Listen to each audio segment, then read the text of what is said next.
Hola chicos, bienvenidos a prepararlaselectividad.com.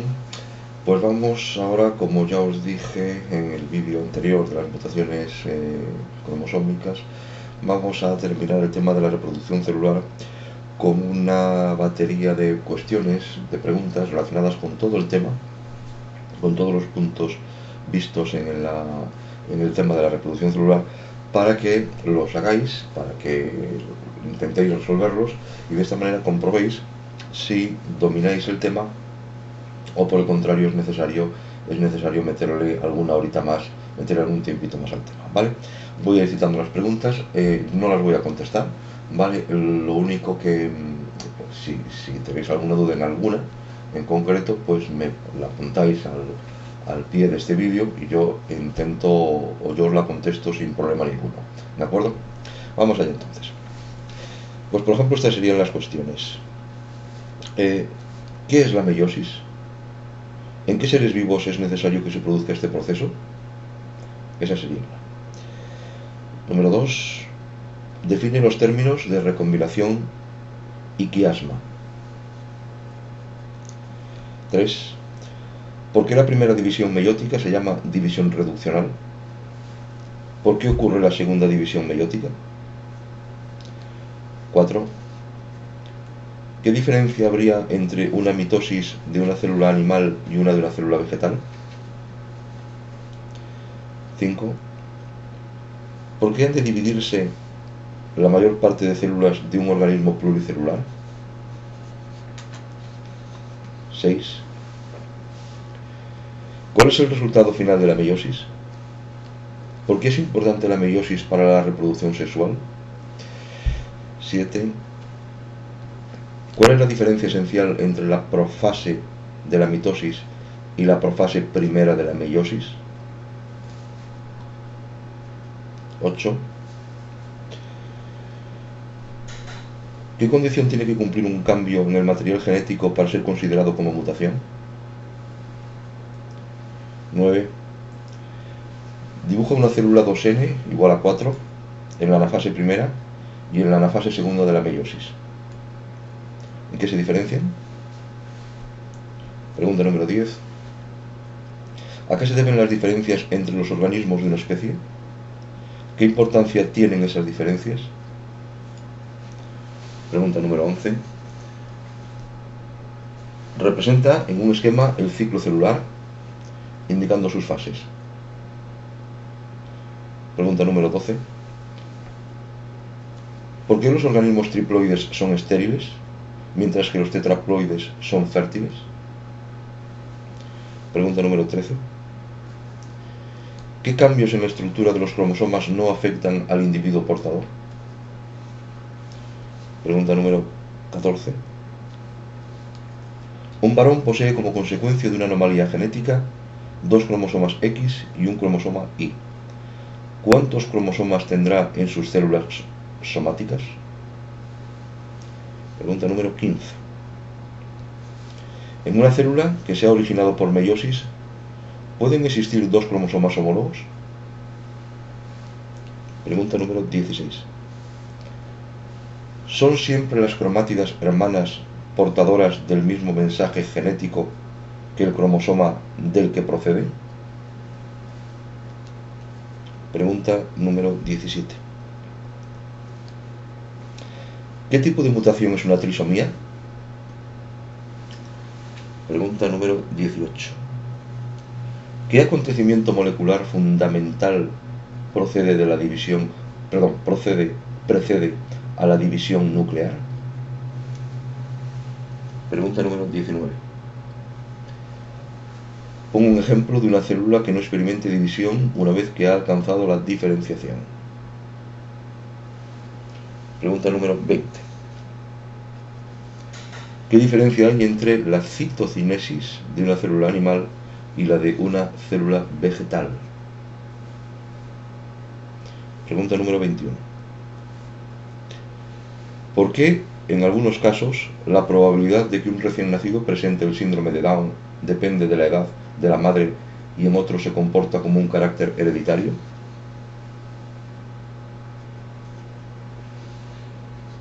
Pregunta número 22.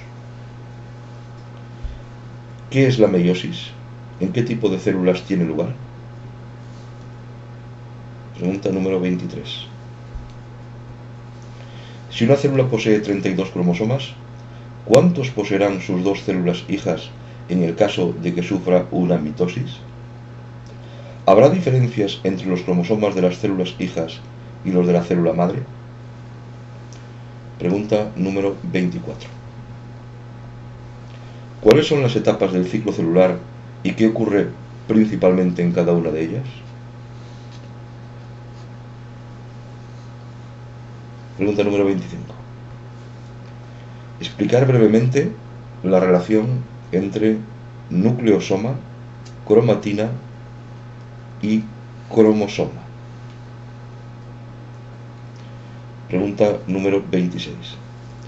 ¿Qué diferencia básica hay entre reproducción sexual y reproducción asexual? Pregunta número 27. ¿Podrías definir telómero, centrómero, cromátida, cariotipo, cromosomas homólogos? Os he puesto toda una serie de cuestiones, ¿vale? 27 cuestiones donde hay que contestarlas mediante un pequeño desarrollo, mediante un pequeño comentario. A continuación voy a continuar a partir de la 27, pero en estas tendréis que contestar si la afirmación que yo os estoy diciendo es cierta o es falsa. Pregunta número 28.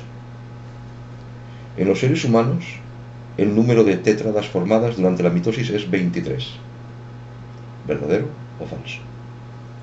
29. La meiosis es un proceso que hace posible la formación de células diploides a partir de células haploides. ¿Verdadero o falso? 30. La meiosis ocurre en las células somáticas. ¿Verdadero o falso? 31. En la meiosis, la dotación cromosómica de las células hijas es idéntica a las de la célula madre. ¿Verdadero o falso? 32. Las cromátidas hermanas se separan durante la anafase dirigiéndose hacia los polos de la célula. 33. Durante la mitosis se produce entrecruzamiento y recombinación genética. Como siempre, verdadero o falso. 34. La anafase y la fase de división celular en la que los cromosomas se organizan, la repito de nuevo. La anafase es la fase de la división celular en la que los cromosomas se organizan en la placa ecuatorial. ¿Verdadero o falso? 35. Durante la meiosis no se duplica el ADN. 36. La fecundación es la fusión de dos gametos diploides para formar un cigoto haploide. 37. Un organismo con un número diploide 20, es decir, 2n igual a 20, presenta 10 tétradas durante la profase primera de la meiosis. ¿Verdadero o falso? 38. La meiosis es propia de las células germinales. ¿Verdadero o falso? 39. La fase S del ciclo celular se corresponde con la síntesis del ADN. 40. La meiosis solo ocurre en el reino animal. ¿Verdadero o falso? 41. En la meiosis, la dotación cromosómica de las células hijas es idéntica a la de la célula madre. ¿Verdadero o falso? 42. El huso mitótico está formado por microfilamentos. 43. Un individuo trisómico tiene una dotación cromosómica 2n más 1. ¿Verdadero o falso? 44. La interfase se divide en tres periodos: G1, S y G2. ¿Verdadero o falso? 45. El grado de condensación de la cromatina, varía durante el ciclo celular. ¿Verdadero o falso? Y por último, la pregunta número 46. Durante la meiosis no se duplica el ADN. verdadero o falso. Bien, son 46 preguntas que espero que las podáis resolver todas y que, si eso es así, podéis decir que el tema lo domináis correctamente, y si no, pues repasar aquellos puntos, que veáis dónde habéis más fallado, dónde habéis fallado más, y reincidir en el concepto, reincidir en la idea. ¿De acuerdo? Pues como siempre, muchas gracias, que os sea muy útil este vídeo, que os sean muy útiles las preguntas. En estos temas seguro que alguna de estas preguntas relacionadas son las que os van a preguntar, y ya digo, darle duro para responderlas correctamente. Y como siempre, gracias por estar ahí, y hasta otra.